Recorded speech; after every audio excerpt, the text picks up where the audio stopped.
Story 17, Ice Water. A mired sense of sunset cuts in from above two saloon-styled swinging doors. Backs line the bar in anonymity.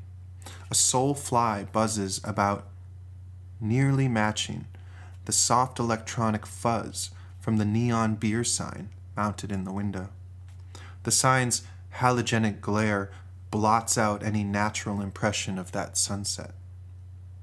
The ventilation in this establishment is unkind to asthmatics. It is chewy, fermented, filled with melancholy. A grandfather clock in the corner of the tavern, since stopped, is covered with dust. One patron, who knows when, ventured to finger pencil a word onto the clock's right twice-a-day face. The bartender wears a placid expression and cleans a mug with a rag.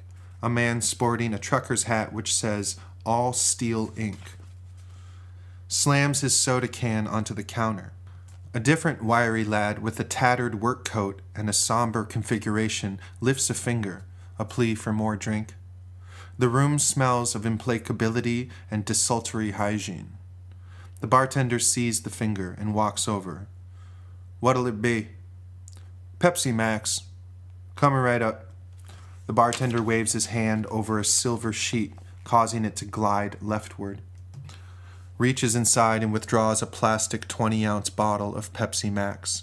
The wiry lad says, "Thanks," and places his hand on a mousepad-sized mount on the counter. A beep sounds and the bartender nods approval. The man to the right of the one who'd just ordered finishes the remainder of his Diet Coke and emits a burp worthy of the title, "The Flatulent Man's Trumpet."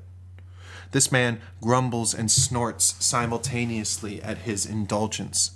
The trumpeter looks halfway in the direction of the wiry lad. "Aspartame makes me burp." The wiry man, with his hand around the Pepsi Max, responds, "Creates neurological disorders, too.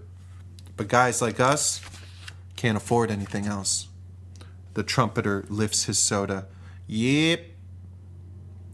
A waft of commiseration sprouts along the bar. A Poindexter-looking guy seated at a table in the back takes a sip of tab.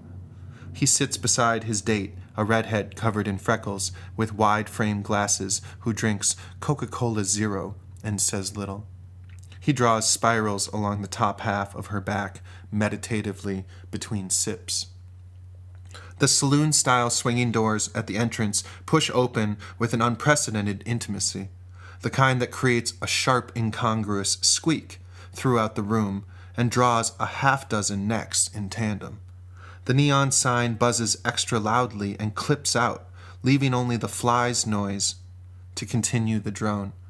The bartender catches himself staring and polishes a soda can just after to appear composed. She dresses in leather made from pineapple and sports green spectacles. Her blonde hair falls behind her shoulder blades agreeably. The deer in headlights effect in the room isn't new to her. She treats it indifferently, thereby enhancing it. By the time she sits down, two men have subtly leaned closer, and the bartender has his chest to the bar. "What can I get you, ma'am?" "Water." Water? "Yes, water." The man in the back with the tab and his date both take in a short breath, implying surprise. The woman with the matching white purse adjusts her seat on the stool. The bartender grapples with the delivery. Do you want ice?" "Yes." "Cubes are more than 30. "I know." How many cubes, ma'am?" "2. 2 cubes? "Yes." "Do you know how much I have to charge for—" The woman snaps again. "Yes." "Okay. Coming right up, ma'am." The bartender lifts a heavy ring of keys and sorts through them for a tiny, brass-plated, square-shaped one. He puts it into a cube, safe-looking object to the left of the brass-plated refrigerator. Upon turning the key, a blue light pierces upward from a deep, cool freezer. The bartender adorns a pair of white gloves and picks up the chilled metal tongs affixed to its interior edge and begins to remove 2 cubes of ice. The barflies lean over to catch a glimpse. The blue light beams upward upon the bartender's face like the sky looking down. One by one, he places them in her cup, and then places the cup under a key-locked spout, which he turns on from a different key on his ring, filling the glass with cool, fresh, and clean spring water. The bartender sets the drink in front of her.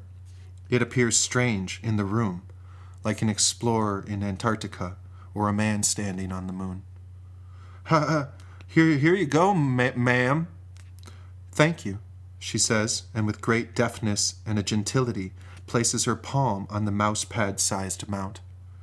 That finger-penciled word upon the face of the dusty, since-stopped grandfather clock in the back reads, Thirst.